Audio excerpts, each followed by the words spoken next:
ओम शांति। 17 जुलाई 2026 की मुरली है। मुख्य रूप से बाबा ने कहा, मीठे बच्चे, प्रतिज्ञा करो कि बाबा हम कोई भी विकर्म नहीं करेंगे। 5 विकारों का हम दान देते हैं। अंदर में डर रहना चाहिए। अगर हम दान देकर फिर वापस लेंगे तो बहुत पाप बन जाएगा, जिसकी कड़ी सज़ा खानी पड़ेगी। हरिश्चंद्र की कहानी भी इसी पर बनी हुई है। आगे कहा, कर्मातीत अवस्था को प्राप्त करने के लिए इन कर्मेंद्रियों से कोई भी भूल नहीं करनी है। पवित्र रहने के साथ साथ याद में भी मजबूत होना है। सदा पुण्य आत्मा बनने के लिए तन मन धन से बाप पर बलिहार जाना है। एक बार बलिहार जाने से 21 जन्म के लिए पुण्य आत्मा बन जाएंगे। अब सुनते हैं महावाक्यों को विस्तार से। बाबा ने कहा, मीठे बच्चे, यह भारत भूमि निराकार बाप की जन्म भूमि है। यहाँ ही बाप आते हैं तुम्हें राजयोग सिखलाकर राजाई देने, तुम्हारी सेवा करने। प्रश्न है, शिव बाबा अपने हर एक बच्चे से कौन सी प्रतिज्ञा कराते हैं? उत्तर, मीठे बच्चे, प्रतिज्ञा करो कि बाबा हम कोई भी विकर्म नहीं करेंगे। 5 विकारों का हम दान देते हैं। अंदर में डर रहना चाहिए। अगर हम दान देकर फिर वापस लेंगे तो बहुत पाप बन जाएगा, जिसकी कड़ी सज़ा खानी पड़ेगी। हरिश्चंद्र की कहानी भी इसी पर बनी हुई है। ओम शांति। यह बच्चों की है गॉडली स्टूडेंट लाइफ। बच्चे जानते हैं कि हम उनके पास आए हैं। वही कल्प कल्प भारतवासी बच्चों को आकर राज्य भाग्य देते हैं। भारत में ही आते हैं ना। यह भारत भूमि है। अपनी भूमि पर बहुत प्यार रिगार्ड होता है। जैसे कोई विलायत का बड़ा आदमी यहाँ मरता है तो उनको विलायत ले जाते हैं, अथवा यहाँ का कोई बड़ा आदमी विलायत में मरता है तो उनको यहाँ ले आते हैं। अपनी भूमि का मान रखते हैं। भारत को कहा जाता है भगवान की जन्मभूमि। यह भी जानते हो, जिसको भगवान अथवा अल्लाह परमात्मा कहते हैं, उनके सामने अभी तुम बैठे हो। नाम तो ज़रूर चाहिए ना। अल्लाह कहते हैं तो भी लिंग की पूजा करते हैं। ईश्वर अथवा खुदा कहते हैं तो ज़रूर उनकी निशानी चाहिए ना। लिंग को सब तरफ पूजते हैं। चित्रों में भी आजकल देवताओं के आगे परम पिता परमात्मा का चित्र लिंग दिखाते हैं। वो है सबसे ऊंच। उनको अपना शरीर नहीं है, इसलिए निराकार कहा जाता है, साकार नहीं है। अभी तुम बच्चे जानते हो, हम उनके सामने कल्प कल्प हाजिर होते हैं शिक्षा देने के लिए। भगवान वात्स्य है तो ज़रूर राजयोग सिखलाते होंगे। स्टूडेंट को राजयोग सिखाया था और वो राजा रानी बने थे। लड़ाई आदि की तो बात है नहीं। इन लक्ष्मी नारायण आदि ने लड़ाई से थोड़ी ही बादशाही पाई है, बिल्कुल नहीं। दुनिया बिल्कुल नहीं जानती कि इन्होंने सतयुग में राज्य कैसे पाया। अभी तुम बच्चे समझते हो हम बाप से राज्य ले रहे हैं। हम उनके सम्मुख बैठे हैं। वही बाबा है, श्री कृष्ण नहीं। श्री कृष्ण तो छोटा बच्चा है, वो है रचना। अभी बरोबर श्री कृष्ण अपना पद ले रहे हैं, जो फिर भविष्य में श्री कृष्ण कहलाएंगे। यह है सारी पढ़ाई की बात। तुम जानते हो, बाबा हमको राजयोग सिखलाते हैं। जैसे मनुष्य को बैरिस्टर, इंजीनियर आदि बनाते हैं। है तो मनुष्य ना। तुम समझते हो हम भी मनुष्य हैं, परंतु हम पतित हैं। अभी बाप पावन भी बनाते हैं और हमें वर्षा भी देते हैं। पावन दुनिया तो नई दुनिया ही होगी। नई दुनिया में है ही राजाई। अभी तुम बाप के सम्मुख बैठे हो। जैसे लौकिक बाप बच्चों को प्यार से बैठ समझाते हैं, यह है पारलौकिक विचित्र बाप, जिसके लिए तुम गाते आए हो त्वमेव माताश्च पिता। इस समय तुम जानते हो, यह अपना पाठ बजाते हैं जो भक्ति मार्ग में हम गायन करते हैं। तुम कहते हो हम शिव बाबा के पास आए हैं, चिट्ठी भी लिखते हो। शिव बाबा क्या रो ब्रह्मा, कोई को तुम पोस्ट दिखाओ तो वंडर खाएंगे। शिव बाबा क्या रो ब्रह्मा, ऐसा तो कभी सुना नहीं है। शिव बाबा ब्रह्मा में आकर विष्णुपुरी की स्थापना कर रहे हैं, सामने खड़े हैं। ऊपर में है शिव बाबा। शिव बाबा ने ब्रह्मा द्वारा स्थापना की थी, अब फिर से कर रहे हैं। यह है प्रवृत्ति मार्ग। राज विद्या में भी बैरिस्टर पढ़ाते हैं, तो मेल फीमेल दोनों पढ़ते हैं। फीमेल भी जज, बैरिस्टर, डॉक्टर आदि बनती है। यह भी प्रवृत्ति मार्ग है। सन्यासियों का है निवृत्ति मार्ग, वो अलग है। यह भी बाबा ने समझाया है। शंकराचार्य अगर नहीं आता तो पवित्रता का अंश नहीं रहता। भारत बिल्कुल ही जल मरता, यह नूंद है। भारत को थमाने लिए भारत बहुत पवित्र था, फिर अपवित्र बना है। अभी भारत कितना कंगाल है। कहते हैं सोने की लंका समुद्र के नीचे चली गई। अब लंका तो सोने की हो नहीं सकती। यह सब कहानियां बैठ लिखी है, जिससे फायदा कुछ भी नहीं। तुम बच्चे जानते हो बरोबर, बाबा हमको बिल्कुल सहज याद के बल से कितना ऊंच बनाते हैं। बाप प्रतिज्ञा करते हैं, अगर निरंतर याद करने का पुरुषार्थ करेंगे तो विकर्म विनाश हो जाएंगे। भक्ति मार्ग में भी याद करने का पुरुषार्थ किया है ना। क्यों याद करते हैं? कि हमको साक्षात्कार हो। ऐसे नहीं याद करते कि कृष्णपुरी में हमको बादशाही मिल जाए, वाह हम नर से नारायण बन जाए। नहीं, तुमको भी यह आशा नहीं थी कि हम मनुष्य से देवता बने। गाते भी है मनुष्य से देवता किए।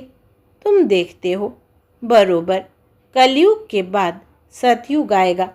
कलयुग में इतने मनुष्य है, सतयुग में एक धर्म होगा। अभी तुमको आत्मा और परमात्मा का भी ज्ञान मिला है। दुनिया में एक भी मनुष्य नहीं जिसको आत्मा का ज्ञान हो। आत्मा में 84 जन्मों का पाठ कैसे नोंधा हुआ है, यह कोई जानते नहीं। यह अक्षर भी कभी कोई से नहीं सुने हैं। बाप तो है ज्ञान का सागर, पतित पावन निराकार। तुम जानते हो हमारी आत्मा अब पाप आत्मा से पुण्य आत्मा बन रही है। सतयुग में तो है सब पुण्य आत्माएं, यहाँ है पाप आत्माएं। ऐसे नहीं कि बहुत दान पुण्य करने वालों को पुण्य आत्मा कहा जाता है। नहीं, पुण्य आत्मा होते ही है सतयुग में। यहाँ जो मनुष्य दान पुण्य करते हैं उनको पुण्य आत्मा समझते हैं। वहाँ तुमको दान पुण्य आदि करने की दरकार नहीं रहती। वहाँ गरीब कोई होता ही नहीं। तुम वहाँ सदैव के लिए पुण्य आत्मा ही हो। तुम तन मन धन सब बेहद के बाप अर्थ देते हो, जिसको बलिहार जाना कहा जाता है। बाबा कहते हैं पहले मैं बलिहार जाता हूँ व तुम। बाबा कहते हैं पहले तुम बलिहार जाते हो, तब फिर 21 जन्मों के लिए बलिहारी मिलेगी। यह बातें अभी तुम अच्छी रीति समझते हो, डायरेक्ट सुनते हो। घर में रहते हो तो वहाँ मुरली आती है, दूर से सुनते हो। अभी तो बाप के सम्मुख बैठे हो। बाप कहते हैं बच्चों, मैं तुम्हारा बाप भी हूँ। यहाँ अंधश्रद्धा की कोई बात नहीं। बाप भी है, टीचर भी है। बाप का बनने से वो शिक्षा देते हैं। तुम्हारी बुद्धि में अब सारा ज्ञान है। 84 का चक्र भी तुमको समझाया जाता है। जो 84 जन्म लेने वाले नहीं होंगे वो समझेंगे नहीं। तुम समझते हो बरोबर। हम 84 का चक्र लगाकर अब वापिस जाते हैं। बाप कहते हैं तुम आत्मा अशरीरी आई थी, फिर अशरीरी होकर वापिस जाना है। तुम पवित्र आत्माएं होकर जाती हो। पवित्र बनने के लिए तुम पुरुषार्थ कर रहे हो। योग बल अर्थात याद बल से तुम पवित्र बन जाएंगे।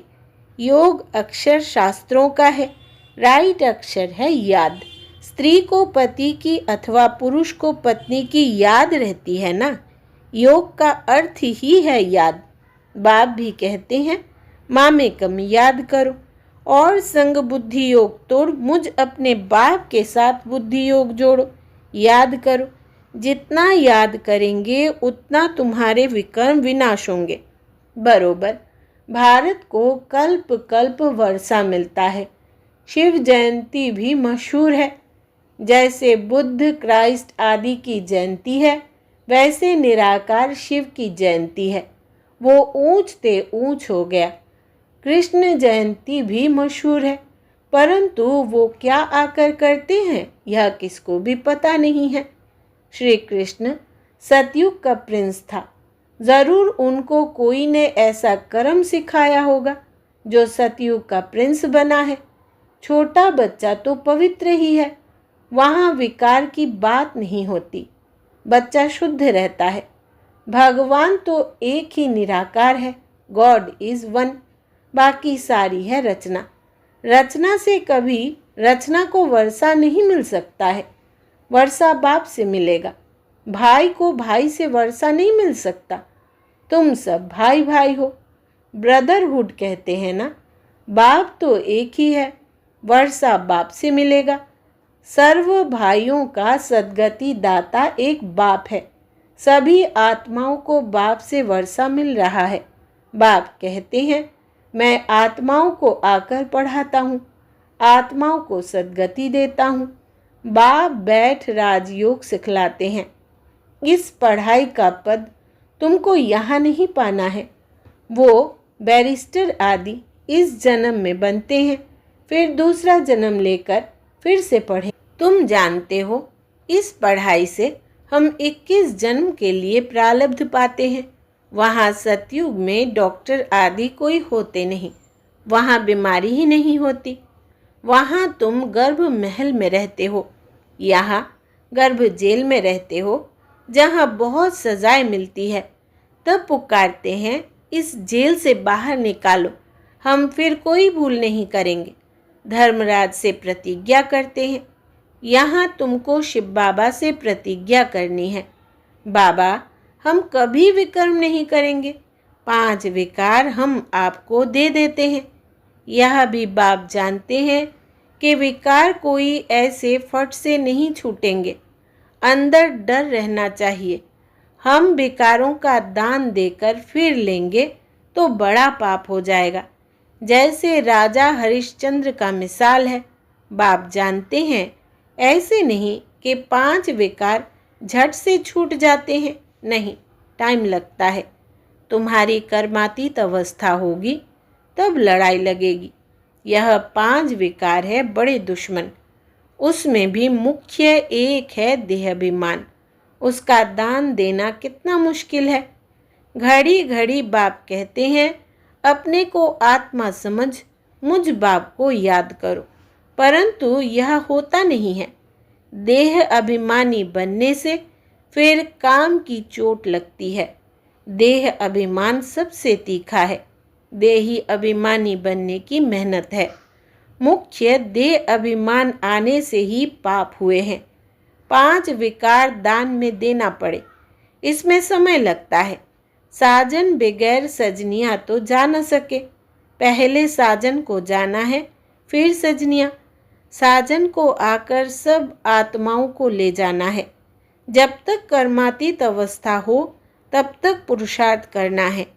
देह अभिमान आने से ही फिर भूले होती है। कहते हैं बाबा देह अभिमान में आकर विकार में गिरे, तूफान तो बहुत आएंगे। बेकार का संकल्प आए, परंतु कर्मेंद्रियों से कभी कोई पाप नहीं करना। माया को जीतने के लिए कितनी मेहनत करनी पड़ती है। बाप कहते हैं अगर शादी की हुई है तो पवित्र रहकर दिखाओ तो सन्यासी भी देखेंगे। तुमको आमदनी देखो कितनी भारी है। पवित्र रह दिखाया तो बहुत ऊंच पद पाएंगे। तुम पर तो सब कुर्बान जाएंगे। बाबा भी महिमा करते हैं, भल पवित्र भी रहे, परंतु फिर योग भी चाहिए। योग में ही घड़ी घड़ी विघ्न पड़ते हैं, देह अभिमान आ जाता है। पवित्र रहते हैं सो तो ठीक, पवित्रता से ही पवित्र दुनिया में वर्षा पाएंगे, परंतु फिर माया भी जोर रखेगी। माया बहुत वार करती है। बाप समझाते हैं यह सब होगा। बहादुरी दिखलाते हैं, परंतु साथ साथ निरंतर याद भी रहे तभी विक्रम विनाश होंगे। रुस्तम जो बनते हैं उनको माया भी बहुत सताती है। याद में मुश्किल रह सकते हैं। जो रह सकते हैं उनसे अनुभव पूछना चाहिए। क्या समझते हैं, कैसे रहते हैं? याद में रहने से विक्रम विनाश होंगे। यह बात ही बिल्कुल न्यारी नहीं है। यहाँ बैठे हो तो नशा चढ़ा हुआ है। यह भी समझते हैं भगवान एक ही निराकार है, न कि श्री कृष्ण। वास्तव में श्री कृष्ण के लिए शास्त्रों में बातें लिख दी है। ओखली से बांधा, यह किया, वो कोई बातें है नहीं। यह भी उनकी ग्लानि करते हैं, इंसल्ट करते हैं। श्री कृष्ण में तो कोई भी अवगुण नहीं था। चंचलता करना यह भी एक अवगुण है ना। श्री कृष्ण तो बिल्कुल ही मर्यादा पुरुषोत्तम है। उनकी महिमा गाते हैं, सर्वगुण संपन्न। गाया जाता है गुरु ब्रह्मा गुरु विष्णु। बोलो, गुरु तो हमारा है नहीं। हम इनको ना तो गुरु ना ईश्वर मानते हैं। पतित पावन तो एक ही निराकार है ना। साकार गुरु कोई पतित पावन हो न सके। इस समय तुम परम पिता परमात्मा की सारी जीवन कहानी को जानते हो। 5000 वर्ष में शिव बाबा का क्या पाठ बजता है यह तुम जानते हो बाप द्वारा। नॉलेजफुल तो बाप है ना। सुख शांति आनंद का सागर, यह महिमा उनकी है। बाप के पास खजाना है तो ज़रूर बच्चों को भी देते होंगे ना। अच्छा, मीठे मीठे सिकिलधे बच्चों प्रति माता पिता बाप दादा का याद प्यार और गुड मॉर्निंग। रूहानी बाप की रूहानी बच्चों को नमस्ते। हम रूहानी बच्चों की रूहानी माता पिता बाप दादा को याद प्यार, गुड मॉर्निंग और नमस्ते बाबा नमस्ते। धारणा के लिए मुख्य सार। पहला, कर्मातीत अवस्था को प्राप्त करने के लिए इन कर्मेंद्रियों से कोई भी भूल नहीं करनी है। पवित्र रहने के साथ साथ याद में भी मजबूत होना है। दूसरा, सदा पुण्य आत्मा बनने के लिए तन मन धन से बाप पर बलिहार जाना है। एक बार बलिहार जाने से 21 जन्म के लिए पुण्य आत्मा बन जाएंगे। वरदान है, सहज योग को नेचर और नेचुरल बनाने वाले हर सब्जेक्ट में परफेक्ट भव। विस्तार है, जैसे बाप के बच्चे हो, इसमें कोई परसेंटेज नहीं है।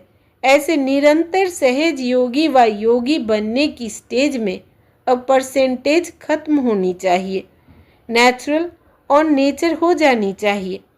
जैसे कोई की विशेष नेचर होती है, उस नेचर के वश ना चाहते भी चलते रहते हैं, ऐसे यह भी नेचर बन जाए। क्या करूं, कैसे योग लगाऊं, यह बातें खत्म हो जाए तो हर सब्जेक्ट में परफेक्ट बन जाएंगे। परफेक्ट अर्थात इफेक्ट और डिफेक्ट से परे। स्लोगन, सहन करना है तो खुशी से करो, मजबूरी से नहीं। सहन करना है तो खुशी से करो, मजबूरी से नहीं। यह व्यक्ति सारे ज्वाला स्वरूप स्थिति में रहे, शक्तिशाली याद का अनुभव करो। पावरफुल योग अर्थात लगन की अग्नि, ज्वाला रूप की याद ही भ्रष्टाचार अत्याचार की अग्नि को समाप्त करेगी और सर्व आत्माओं को सहयोग देगी। इससे ही बेहद की वैराग्य वृत्ति प्रज्वलित होगी। याद की अग्नि एक तरफ उस अग्नि को समाप्त करेगी, दूसरी तरफ आत्माओं को परमात्मा संदेश की शीतल स्वरूप की अनुभूति कराएगी। इससे ही आत्माएं पापों की आग से मुक्त हो सकेगी। अच्छा, ओम शांति।